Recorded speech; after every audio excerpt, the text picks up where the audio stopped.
Please subscribe my channel and press the bell icon button, like, comment, share. And by a customer. As you can see, it's been through a little bit of abuse. So our warranty here at Burris is a forever warranty. The Burris Forever Warranty says that we'll take care of your product no matter what. This was one of our top quality scopes back in the day. It's always exciting whenever we get a box in that's nostalgic. You know, it's 20, 30 years old, and that's what we're all about. You know, that scope has been used for those number of years, and even though that one may have a problem, there's a sense of pride that it's worked that well for that long. Our number one goal is customer satisfaction, and if we can't fix it, we will replace it. No questions asked. Customer actually sent this in. It was in a safe fire. Every seal and every lens in this has been separated or burnt. This is the kind of thing that we see on a weekly basis. The culture here at Burris is like a family. We work very hard. We have some very tight values that we try to maintain between one another. Not only do we work here as employees, we're also customers. Happy customers, that is our goal. No questions asked. Hi, this is Ryan with Vortex Optics. Today we're going to talk about an important and often overlooked issue regarding rifle scope performance, and that is proper ring torque. You might think that to prevent your rifle scope from sliding loose during recoil, you would want to use as much force as possible to tighten the rings. However, this is not always the correct thing to do, as over-tightened rings can actually impart damage on your rifle scope, possibly permanently. We'll show you exactly what that looks like a little bit later, but first let's take a look at what to do to properly tighten your rings for optimal optical performance. First things first, you want to make sure that you have the proper tool, in this case, an inch-pounds torque wrench. If you're using Vortex Optics rings, we recommend that you use the torque wrench mounting kit shown here. It's very simple and easy to use, offers fast and easy adjustments, incrementally 1 inch-pound at a time from 10 to 50. And of course, you'll need rings. And today we're going to demonstrate using the Vortex PMR and the Viper rings. While the techniques and torques we'll discuss are specific to Vortex models, they'll also apply to many other popular rings on the marketplace. So let's get started with tightening the Vortex PMR horizontally split rings. As you can see, I already have the lower half of the rings already mounted to the single piece Picatinny base, and the rifle scope has been properly aligned and leveled. If you have any questions about how to do this, please take a look at our How to Mount a Rifle Scope video. Next, we want to secure the upper ring halves to the lower ring halves. Make sure to set the torque wrench at the proper torque value. In this case, we want to go between 15 and 18 inch-pounds. Now, sometimes with larger, heavier rifle scopes, like the Razor HD 3 to 18 and 4.5 to 27 Generation 2, we could run a heavier ring torque up to 18 to 22 inch-pounds. For the Vortex Viper series, Razor LHs, and other scopes, again adhere to that 15 to 18 inch-pound range for best performance. With horizontally split rings, tighten the ring screws in a crisscross pattern, the goal being to maintain an even gap between the top and bottom halves. Be sure all screws are fully tightened when this is complete. A general tendency when using a torque wrench is to run the torque all the way down, where in fact we should be doing this incrementally. I like to go about a quarter turn at a time until I feel good pressure on the screw head, at which point I'll cam the torque wrench over, allowing it to snap at 15 inch-pounds.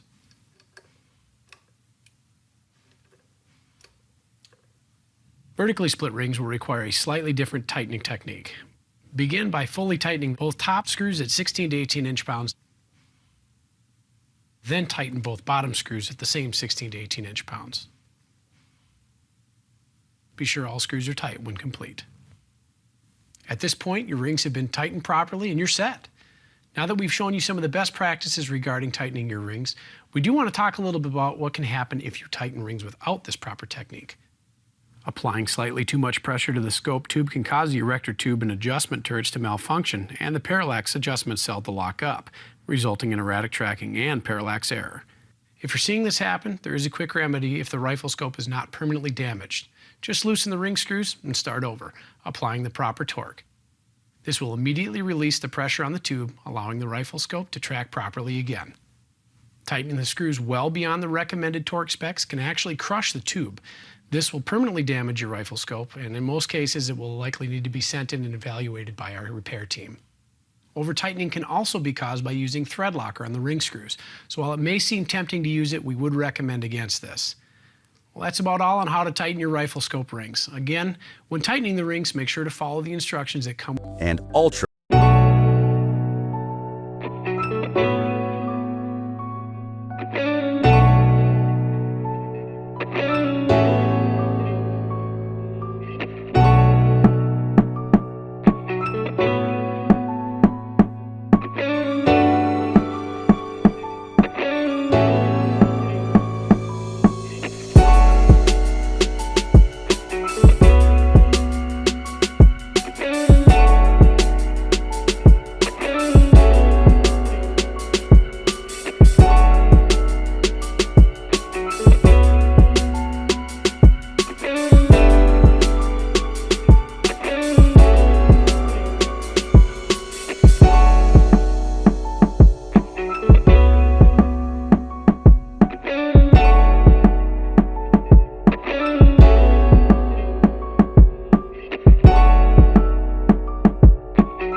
Heavy duty.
Thanks for watching.